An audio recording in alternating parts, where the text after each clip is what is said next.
Hola, buenas tardes, buenas noches, buenos días. Estamos nuevamente en este podcast junto a Eva Matiu desde Buenos Aires, Argentina, y ahora estamos junto a un periodista deportivo recordado de una época muy importante en la televisión chilena y también ahora tiene un cargo en la Universidad Santo Tomás.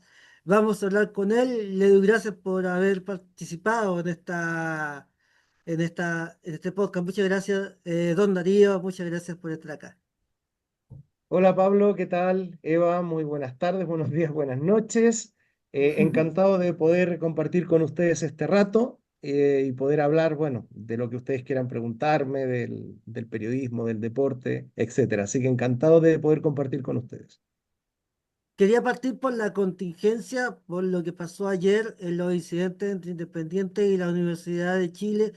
¿Qué le parece a usted lo que pasó ahí y también las declaraciones del presidente Independiente, que lo acaba de poner en mi canal de YouTube? Trató muy mal a los hinchas de la Universidad de Chile. Bueno, la situación obviamente que tiene los adjetivos que todos sabemos hay que tiene, es un hecho lamentable, es un hecho inaceptable. Es un hecho que desvirtúa una vez más el deporte y en este caso el fútbol. Es algo que deberíamos tener erradicado ya, como ha ocurrido, no sé, en el fútbol europeo y en otras latitudes, pero en Con Sudamérica, los Julian, ¿no? Los claro, Julian, claro, ¿se así acuerda es, se acuerda de la tragedia que pasó en River con la Puerta 12 allá por los años 60? así es, el famoso fenómeno de la puerta 12. Y lamentablemente, como dice Seba, seguimos en lo mismo. Hubo incidentes en el partido de Racing Peñarol, aunque obviamente no tuvieron la magnitud de lo que ocurrió en la cancha de Independiente.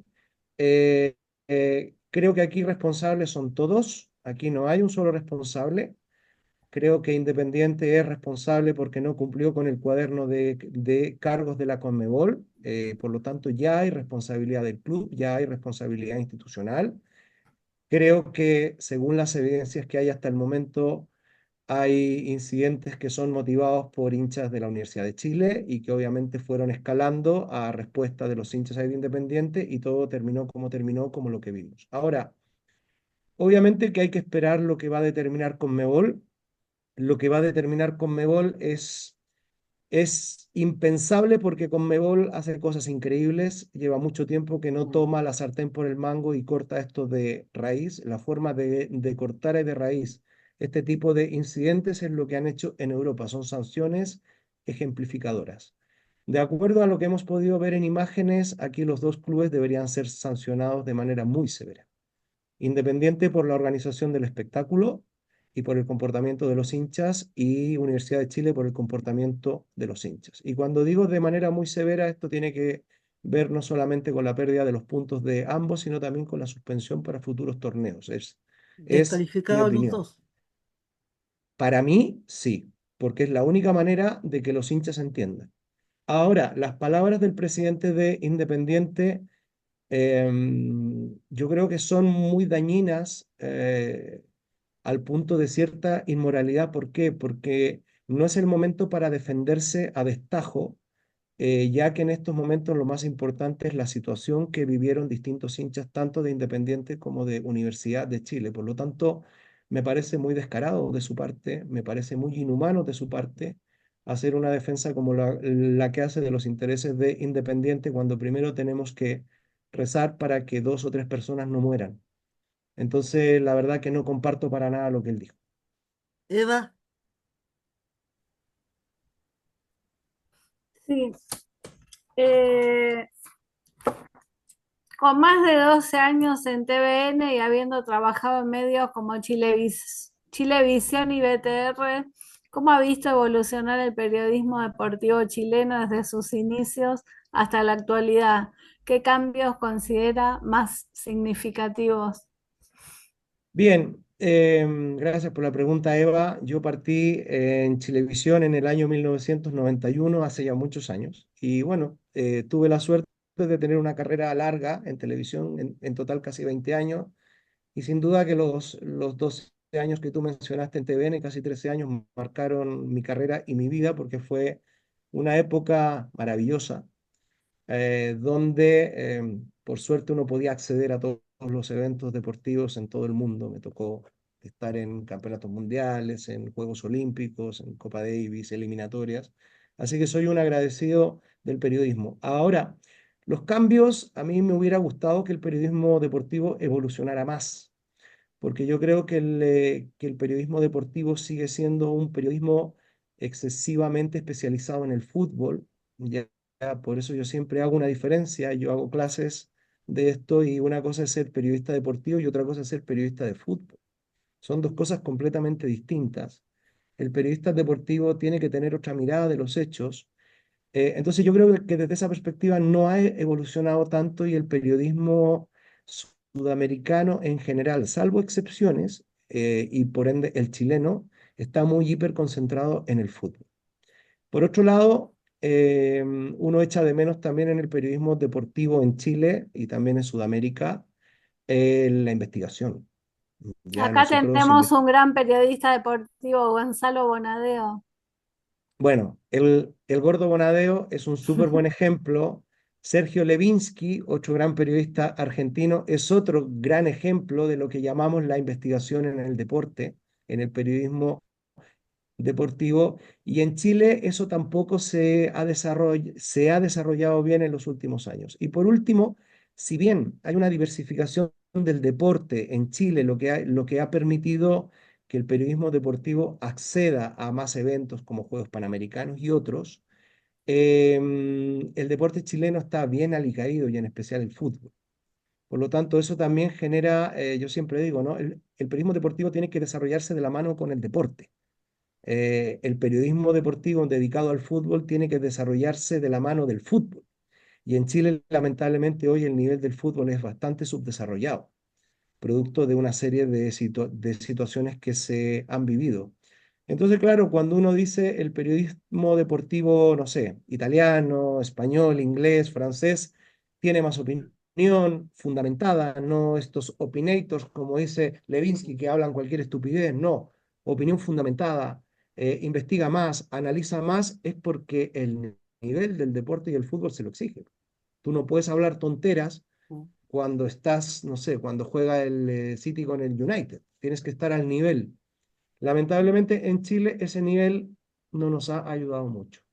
Fernando, Entonces, Fernando yo Tapia, creo que está medio estancado, mm, pero Fernando Tapia mm, hizo una investigación sobre los lazos y de la corrupción también, de los temas de los casinos y sí. todas esas cosas. ¿Usted cree que eso ha infectado el fútbol?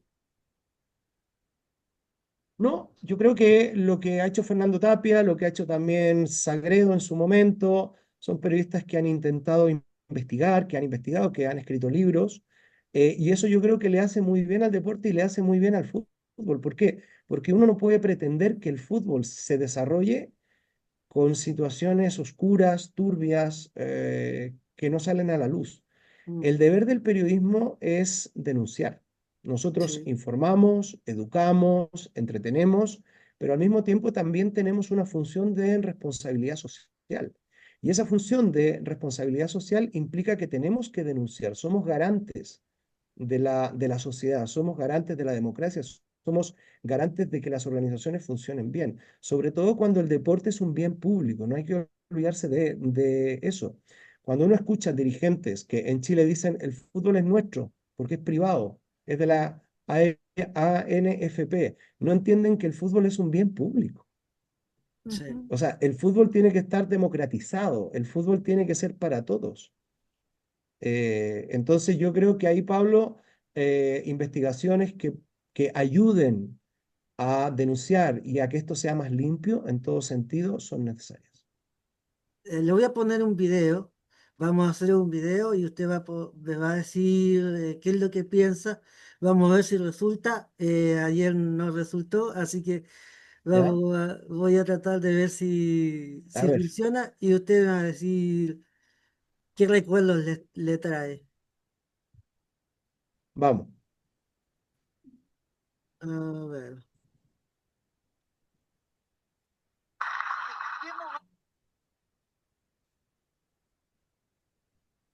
vamos a intentarlo, a ver, ¿cómo era esto? Eh, mm,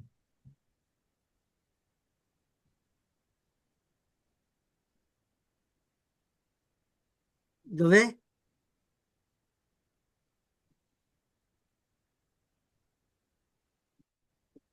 Todavía no, está la pantalla en negro. Toma la casa. Como metí algún día para acompañarlo en los programas deportivos. Oiga, pero esta payasata terminó, terminó. Ahí sí. Usted se olvida de la pelotita. No, no, se olvida del sur. Que está en las portadas, en todas las entrevistas. Y nos va a ver. Estoy agrandado. Está pasado para la punta. Está agrandado. Entonces yo vengo a rescatarlo. Vengo a que aterrice. Córtela, Pedro. Vuelva al deporte, vuelva al fútbol. Y no me haga más esta serruchada de piso. Oiga, Zapito, ¿no? Hablando en serio, fíjese que. No, yo le estoy hablando en serio.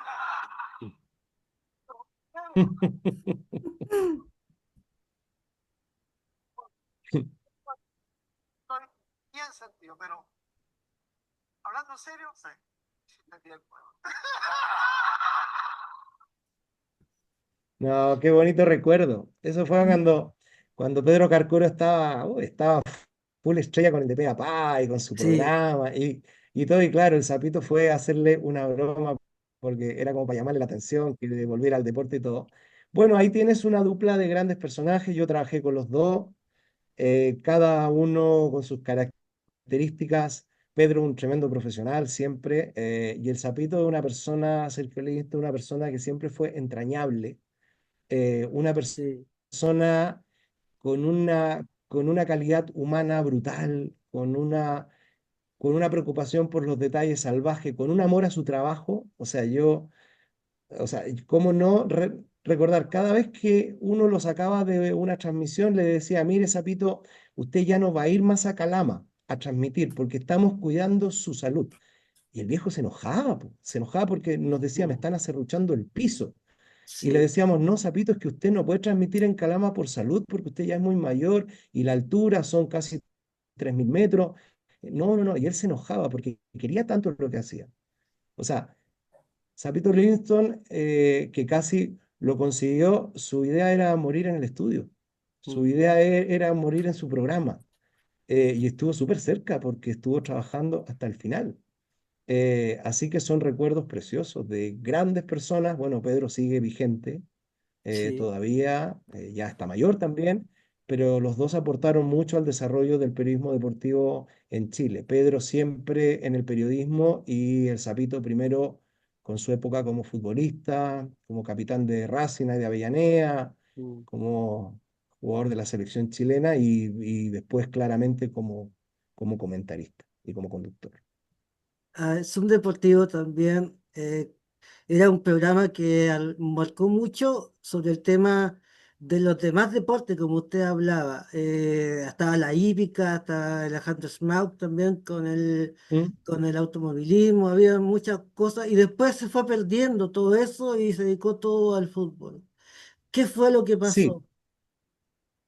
a ver, primero tenemos que pensar que el Zoom Deportivo fue en la historia de la televisión chilena el programa que más duró Sí, históricamente. No hay ningún programa que haya estado en pantalla tantos años como el Zoom Deportivo, ni siquiera Sábados Gigantes. Eso es lo primero. Eh, el Zoom Deportivo, en la medida que se fue desarrollando, tuvo que tomar decisiones que también pasaban por la realidad y el consumo de televisión en Chile y la aparición de otras formas de transmitir también. Entonces, mm, fuimos mutando de un Zoom deportivo más polideportivo a un Zoom deportivo más centrado en el fútbol. ¿Por qué? Porque cuando la sintonía y el rating se empezó a medir de forma más online, técnica, claramente que el rating es un yugo para la televisión. Por sí, lo tanto, la sobrevivencia de un programa de televisión pasa por la sintonía, pasa por los auspiciadores. Y claro, cuando tú tienes el fútbol, TVN fue dueña del fútbol durante muchos años en la televisión, uno mm, tenía que explotar eso al máximo y se fue restringiendo el espacio para otros deportes. Y ya al final de la historia del programa, ocurrió un fenómeno en la televisión en general en todo el mundo, que es que uno ya no podía acceder a pagar los derechos Mm, sí. de los eventos deportivos, de los campeonatos, etcétera. Esto no solamente pasó en Chile, pasó en todo el mundo. ¿Por qué? Porque los derechos de transmisión se fueron yendo a las nubes y la televisión pública o un canal de televisión tradicional no podía comprarlo. Y ahí ya aparecen todas las plataformas que se llevan todos los productos. Eso ya era como la palada final, enterrar un programa deportivo que intenta mostrar lo que pasa, ya no había pie para eso. Entonces, obviamente que el Zoom deportivo con tantos años en pantalla tuvo que ir mutando, tuvo que ir pasando por etapas. Y ese es uno de los motivos por los cuales, claro, este polideportivo que era muy común en los 80 hasta principios de los 90 después fue mutando más al fútbol, porque Chile no es un país deportivo, Pablo. Chile es un Mm, país futbolizado, pero Chile no es un país deportivo. La gente no consume deportes salvo situaciones particulares como unos Juegos Panamericanos, unos Juegos Olímpicos. En ese caso sí se consume deporte, pero el chileno no, Chile no es una sociedad deportiva como Argentina, por ejemplo. Tú en Argentina levantas una piedra y sale un deportista. Los chicos en los pueblos en Argentina, después del colegio, no se van a la casa y se van al club. mm. Acá en Chile no tenemos eso. Por eso que no destacamos en deporte como si lo hacen otros países vecinos. Es un tema cultural, es un tema social y claramente cuando tú llevas esto a la televisión, bueno, tú necesitas sintonía. Yo me acuerdo cuando nosotros tuvimos que sacar el Mayor de la televisión porque nadie veía el básquet. Sí. ¿Usted Es por eso. hasta qué año estuvo en Televisión Nacional?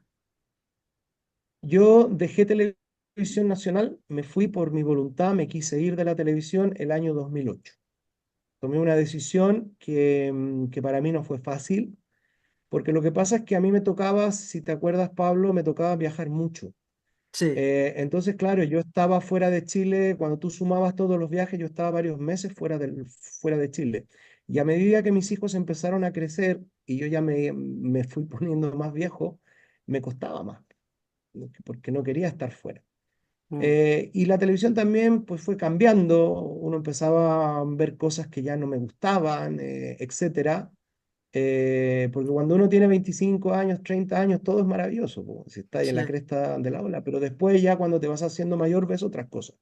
Y en el 2008 tomé la decisión ahí de irme, me llamaron de otros canales cuando supieron, oye, te vas, vente para acá, conversemos, y dije, no, me voy de TVN para salir de la televisión, no para cambiarme de canal. Y de ahí decidí dar un giro total en mi vida y en mi carrera y me dediqué full 100% a la educación, que es lo que hago hoy día. ¿Nunca más va a volver a la televisión? No, espero que no. Espero que no. Mm. Espero que no. No, ¿No le no, la gusta la televisión ha televisión de cambiado hoy? mucho. No, no me gusta. La televisión de hoy en lo que es deporte no me gusta. Está muy desvalorizada, muy devaluada. No me gusta el nivel periodístico en general, salvo excepciones de muy buenos periodistas, pero el nivel en general no es bueno. También hay una devaluación de eso. Pero no es que no quiero volver por eso. No quiero volver primero porque estoy enamorado de la educación Mm. y segundo porque yo creo que mi etapa en la televisión terminó, ya pasó. Hoy día hay que dejarle espacio a la gente joven. Yo ya estoy en otra parada en mi vida. Así que claro, uno nunca tiene que decir de ese agua yo no beberé, pero si es por mí, no voy a volver a la televisión. Eva, Desde su rol académico, ¿qué habilidades y competencias considera fundamentales para los nuevos periodistas que quieren especializarse en deportes? ¿Cómo ha cambiado el perfil del periodista deportivo con las redes sociales y medios digitales? Sí, muy buena pregunta, Eva. Es un temón ese. Primero, para ser periodista deportivo hay que ser periodista. Eso es lo primero. Es lo que nos explicaba. Primero, mm, hay que ser periodista. Y cuando uno después lleva a eso, yo siempre he pensado que el periodismo deportivo para mí es una especialización del periodismo y hay que mirarlo de esa manera. Y uno hoy, por las exigencias que hay en el deporte, se tiene que preparar muy bien, Eva. Hay que saber, hay que estudiar, hay que escuchar, hay que investigar. Em, Yo creo que para ser un buen periodista deportivo o un buen periodista especializado en fútbol, no es necesario que hayas jugado fútbol ni haber sido brillante en el fútbol, pero sí tienes que saber, sí tienes que escuchar. Muchas veces uno, y a mí me pasaba muchas veces, yo me tomaba un café con un entrenador y en esos 30 minutos o en esa hora aprendía más que lo que aprendías en 1 o 2 años. Entonces, el periodista en deportivo hoy tiene que ser capaz de escuchar, de prepararse, de estudiar. Yo veo periodistas y me pasó que tú ibas a los Juegos Olímpicos y uno sabe que se va a enfrentar con una cantidad de deportes salvajes y no estudiaban nada. Mm. O sea, yo me acuerdo cuando me tocó ir a Australia, a Sydney, a mis primeros Juegos Olímpicos, yo me iba estudiando en el avión, yo llevaba libros para estudiar deporte, era puro deporte, porque me podía tocar cualquier cosa, entonces yo no quería hacer el ridículo. Claro, Bueno, eso yo creo que no es porque lo haya hecho yo, porque no estoy inventando ni estoy descubriendo nada.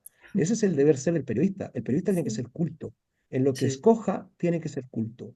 Y el tema de las redes sociales, que es un temón, Eva, nos lleva a entender que hoy, como nunca antes, el periodista tiene que ser muy responsable y tiene que tener mucho cuidado con lo que escribe y tiene que tener mucho cuidado con lo que comenta. Y cuando yo doy una opinión, le tengo que dejar en claro al público que es una opinión, que no es la verdad, ¿ya? La verdad es la que coincide con lo que pasó. Mi opinión es lo que yo pienso de lo que pasó. Eso hoy día en el periodismo deportivo, esta diferencia entre opinar, informar e interpretar no está tan clara. Está muy cruzada. El periodista deportivo no puede ser hincha. Yo no puedo escribir en las redes sociales como Tiene hincha. que ¿Por ser qué? neutral. Tiene mm, que ser neutral. Es obvio que cuando Argentina juega, tú quieres que gane Argentina, ¿cierto? sí, Eso es normal y eso está súper bien. mm, Pero de ahí al resto, tenemos que intentar ser lo más objetivos posible. Objetivo. La objetividad como tal no existe porque es muy difícil conseguirla. Pero la veracidad sí, tenemos que ser veraces y tenemos que ser muy responsables, muy responsables. Hoy día, eh, Internet y las redes sociales hacen algo que antes no era posible. Todo lo que hacemos, todo lo que decimos, todo lo que opinamos, todo lo que callamos, está en todas partes. mm, Entonces uno tiene que ser muy cuidadoso con su carrera. O sea, si yo tuviera que darle un consejo a los periodistas jóvenes, sean cuidadosos con su carrera, sean responsables con lo que dicen y con lo que escriben. Porque antes muchas veces uno pasaba piola porque no estaba internet, pero hoy día es imposible pasar y que nadie sepa. sí. Usted dice que hay que ser periodista, pero hay que estudiar periodismo, pero muchos periodistas de gran importancia, no solamente en Chile, sino que en muchas partes no estudiaron periodismo. Por ejemplo, Julio Martínez, primero nacional de periodismo, no estudió periodismo. Pedro Calculo tampoco estudió periodismo. Entonces, hay periodistas también que han estudiado periodismo y que, disculpen que se lo digo, pero se nota que son bastante Mm, ignorantes. Entonces, sí, tal eh, cual. ¿cómo ve usted esa realidad? A ver, Sapito Livingston, Julio Martínez y Pedro Carcuro, claro, no estudiaron periodismo porque no había escuelas de periodismo. Sí, Se tuvieron que hacer en el medio, se tuvieron que hacer con la vida. Hoy día, para el periodista, estudiar periodismo es necesario y es obligatorio. No solamente por ley en Chile, hoy día uno no puede ejercer como periodista, no puede tener contrato como periodista por ley si no es periodista, sino que también porque el periodismo implica una formación que es la base para poder después cumplir con el rol que la sociedad nos está entregando, que es el rol de mantener informada a la sociedad, de interpretar los hechos para que la sociedad los entienda. Por lo tanto, para mí estudiar periodismo para un periodista es obligatorio, no es opcional. Y así es en prácticamente todo el mundo o en la mayoría de los países en el mundo. Ahora, eso no significa que un buen periodista, sobre todo de los que tú mencionas, que todos fueron muy y son muy buenos, no se pueda haber hecho en el medio, pero eran otros tiempos. Hoy mm, día la exigencia es mucho mayor. Y sí comparto contigo el hecho de que no todos los periodistas que tienen título y se forman tengan las condiciones para hacer un buen periodismo. Hay mucha ignorancia, hoy día hay mucha arrogancia, hay mucha soberbia periodística. Hay chicos jóvenes que creen que porque son periodistas y porque salen en la tele o están en la radio o los reconocen son dueños del mundo. Y la verdad que el periodista tiene que estar al servicio de la sociedad, al servicio de las personas, no al revés. Mm. ¿Cuál va a ser ahora, cómo se ve dentro de un futuro cercano? Bueno, yo ya tengo 56 años, ya tengo dos hijos en la universidad y una chiquitita que está en el colegio.